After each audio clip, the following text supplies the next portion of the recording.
La taille n'est absolument pas une obligation, puisque les végétaux existent à l'état naturel et ils ne sont pas taillés. Donc ça veut dire que la taille n'est pas une nécessité biologique.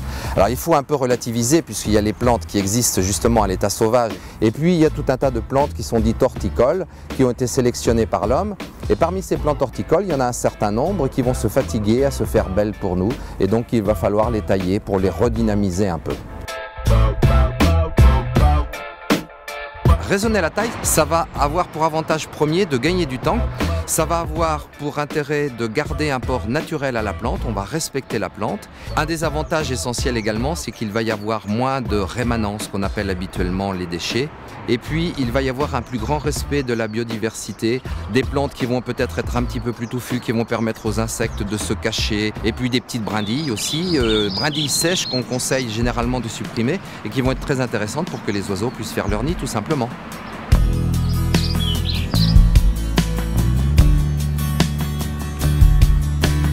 La lecture d'un végétal doit nous permettre de comprendre comment il fonctionne, quels sont ses modes de ramification.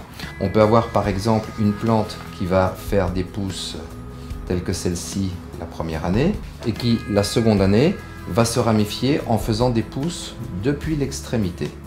C'est-à-dire que cette plante, elle va s'allonger au fil des années et elle va grandir. C'est ce qu'on appelle une plante acrotone, acro voulant dire sommet et toni voulant dire tonus. Parmi les plantes acrotones, on peut citer tout ce qui est laurier, les prunus d'une manière générale. On peut citer les photinia, on peut citer les rhododendrons, les saules, qui sont des plantes qui poussent à partir de l'extrémité et qui donc sont destinées à prendre du volume pendant de nombreuses années. Le deuxième grand mode de ramification qu'on peut rencontrer sur les plantes, c'est l'aptitude que va avoir une plante à faire des pousses à partir de la base. Elle va faire des pousses qui vont être situées sur la base des rameaux de l'année précédente, sur la souche et parfois même carrément à l'extérieur. Et ça, c'est ce qu'on appelle la basitonie, basie venant de base et tonie voulant dire tonus. Parmi les plantes qui sont le plus typiquement basitones, on peut citer le framboisier, on peut citer le bambou.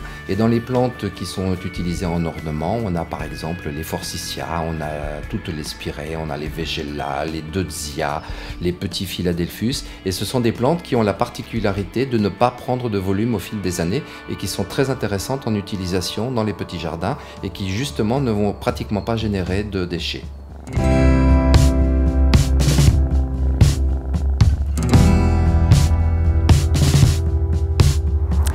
Ici, nous avons une plante qui se ramifie à partir de la base.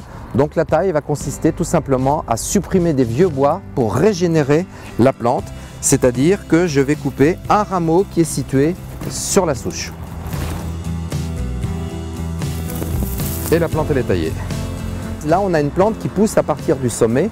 Et donc, c'est une plante qui est tout à fait capable de se régénérer et qui ne nécessite pas de taille pour elle-même. En revanche, elle peut nécessiter une taille pour nous parce qu'on va vouloir dégager les branches basses pour mettre en valeur la silhouette de la plante ou éventuellement réduire son volume.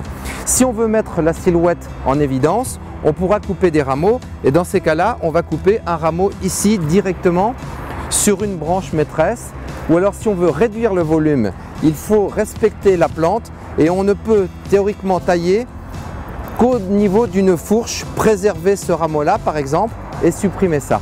Mais il faut le faire si vraiment on a besoin de le faire, s'il y a un intérêt particulier.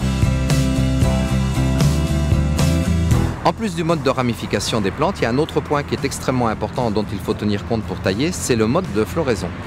Si on regarde cette plante, on voit que tous les rameaux de l'année dernière sont terminés par des restes de fleurs. Ça veut donc dire que la plante fleurit sur les pousses de l'année. On a une autre plante ici qui fonctionne différemment puisque si on regarde, on voit qu'on a des petits rameaux qui ont fleuri, on voit les restes de fleurs un petit peu partout ici. Mais en revanche, tous les rameaux qui sont les plus longs ici n'ont pas fleuri. Il n'y a pas de reste de fleurs. Ça veut donc dire que dans ces rameaux ici, sont programmées les fleurs pour l'année prochaine, pour le printemps ou l'été prochain. Donc bien évidemment, toute taille qui tendrait à raccourcir ces rameaux ou à les supprimer va obligatoirement supprimer toute la floraison.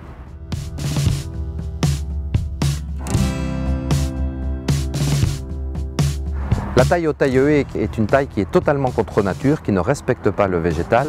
Ça perturbe le système hormonal de la plante et à partir de là, ça va engendrer le réveil des bourgeons qui sont situés juste sous les points de coupe, ça va leur donner de la verticalité, ça va leur donner de la vigueur. À partir du moment où on fait une taille raisonnée et qu'on taille beaucoup moins, on n'a pas tous ces problèmes de déchets.